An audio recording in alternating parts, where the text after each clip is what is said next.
नमस्कार फ्रेंड्स, आपके हमारे वीडियो में स्वागत है। अब हम बात करते हैं मंगल क्षेत्र की। आप जो ये रेखा देख रहे हैं, यहाँ की लीन हम सीधी लाइन तक ले जाए, अंगूठे से नीचे लेकर ये एक लाइन बना दे। वैसे तो इस क्षेत्र को पूरा मंगल का क्षेत्र कहा जाता है।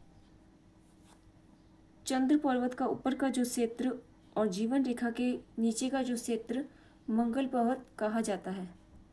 ये क्षेत्र और ये क्षेत्र मंगल पर्वत माना जाता है। क्योंकि ये अधिक उठा हुआ होता है, इसलिए इसको उच्च मंगल कहा जाता है। और ये जो शुक्र पर्वत के ऊपर बृहस्पति पर्वत के नीचे, इसे निम्न मंगल कहा जाता है। निम्न मंगल और उच्च मंगल। जैसे कि हम जानते हैं कि मंगल योद्धा होता है, ग्रहों का सेनापति कहा जाता है मंगल को। क्योंकि मंगल योद्धा है, सेनापति है, साहस का प्रतीक है, शासन पर नियंत्रण का प्रतीक है मंगल।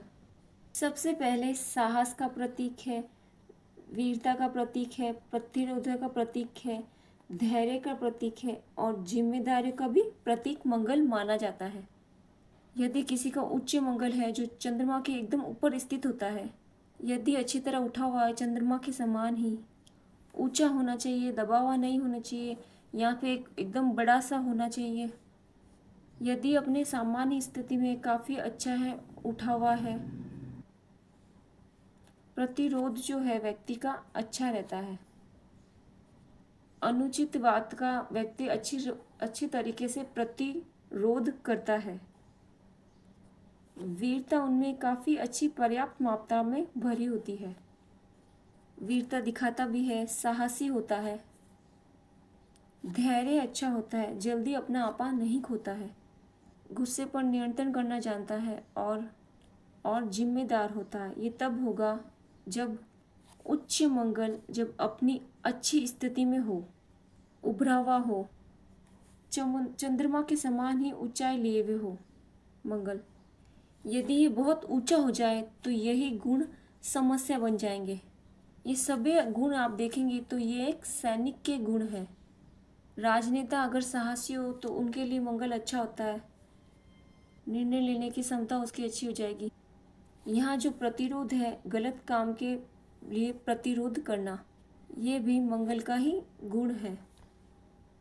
मंगल अच्छा है और एक ऐसा व्यक्ति सेना में है तो ऐसे व्यक्ति काफ़ी साहस दिखाता है।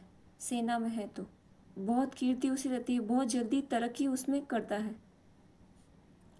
अगर उसका शनि दबा हुआ हो, निम्र हो, तो ऐसा व्यक्ति सेना के लिए पीछे हट जाएगा, भगोड़ा हो जाएगा। जिनका निम्र मंगल हो, क्योंकि दबा हुआ मंगल कायरता, डरपोक कहलाता है।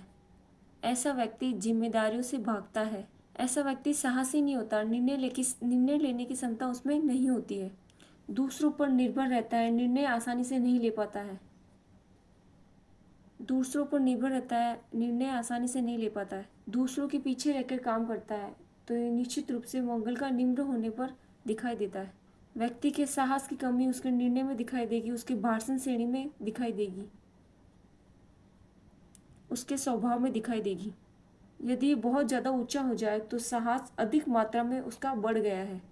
साहस बहुत अधिक मात्रा में होना झगड़े की प्रवृत्ति पैदा करता है। ऐसा व्यक्ति बिना किसी कारण के भी दूसरों के झगड़ों में पड़ जाता है। दूसरा, ऐसा व्यक्ति लूटमार, हत्या या डकैती आदि में भी अति साहसी व्यक्ति जो साहस की सीमाओं को नहीं जानता है, उचित अनुचित का भेद खो देता है। तो ये भी एक समस्या है। मंगल का बहुत ऊंचा होना निश्चित रूप से अच्छा नहीं है। ये पागलपन की स्थिति पैदा कर देता है। मंगल का अधिक ऊंचा होना क्रोध की पागलपन की स्थिति पैदा कर देता है। क्रोध की पागलपन की स्थिति में ऐसा व्यक्ति हत्या कर देता है। जो गुस्से में अपराध करते हैं लोग, उनका मंगल काफ़ी ऊंचा होता है, उठा हुआ होता है। यदि हम बात करते हैं निम्र का, तो ये अति आत्मविश्वास और सफल व्यक्ति का प्रतीक माना जाता है। आपके भीतर की गुप्त शक्ति, अंदर का छिपा हुआ विश्वास, यदि ये उठा हुआ हो, बहुत दबा ना हो, तो आत्मविश्वास का प्रतीक माना जाता है। जरूरी नहीं है कि आत्मविश्वास का प्रदर्शन करे, वो आंतरिक आत्मविश्वास माना जाता है। यदि ये दबा हुआ हो तो अंदर से ऐसा व्यक्ति डरपोक होता है। यदि ये दबा हुआ हो मंगल पर्वत निम्र, तो अंदर से व्यक्ति डरपोक होता है। देखने से लग रहा हो कि वो साहसी दिख रहा हो, लेकिन वो साहसी होता नहीं है। हो सकता है वो किसी सेना में नायक हो, लेकिन वास्तव में वो अंदर से भीतर से बहुत डरपोक होता है। बहुत जल्दी वो घबरा जाता है, जिनका निम्र मंगल अंदर से धसा हुआ हो। यदि मंगल जो है शुक्र की ओर खिसक जाए तो ये कूटनीति बहुत अच्छे से करता है। कूटनीति की वजह से ये विवादों में भी पड़ता है। ये अति उत्साहित होगा और ये सामान्य स्थिति में हो तो उत्साही होगा, आत्मविश्वास होगा, आंतरिक शक्ति होगी, ऊर्जा होगी काम करने की। और यदि ये निम्र हो जाए, ऐसे व्यक्ति की निर्णय शक्ति प्रभावित हो जाती है। अंदर से आत्मविश्वासी नहीं है, उत्साह नहीं है कार्य करने में। ऐसा व्यक्ति काम शुरू ही नहीं करता है, शुरू करे तो कार्य बीच में छोड़ देता है। पूरा करना उसके लिए बहुत मुश्किल हो जाता है। यदि आड़ी रेखाएं बहुत सारी काट रही हो तो इसे मंगल दोष भी कहा जाता है। ऐसे व्यक्ति का व्यवहार जीवन भी काफी मात्रा में प्रभावित होता है। यदि इस हिस्से में बहुत सारी कटी फटी टूटे वाली लाइन हो तो हस्त रेखा में इसको मांगलिक दोष की तरह ही माना जाता है। तो ये निम्न मंगल और उच्च मंगल के बारे में आपने पढ़ा। यदि मंगल दबा हो तो साहस और हिम्मत, वीरता या फिर जिम्मेदारी वो गायब हो जाती है। यदि ऐसा नहीं होता, यदि हम देखते हैं कि मंगल बहुत ज़्यादा ऊंचा हो गया है, जो क्रोध जो है वो पागलपन की स्थिति तक पहुंचेगा। मंगल अधिक ऊंचा हो जाने के लिए अधिक ऊंचा हो जाए तो ऐसा व्यक्ति निश्चित रूप से बहुत अच्छा नहीं रहेगा। हत्या, लूटमार, डकैती करेगा, क्रोध पर नियंत्रण नहीं रहेगा। इसके आगे की हम बात करते हैं।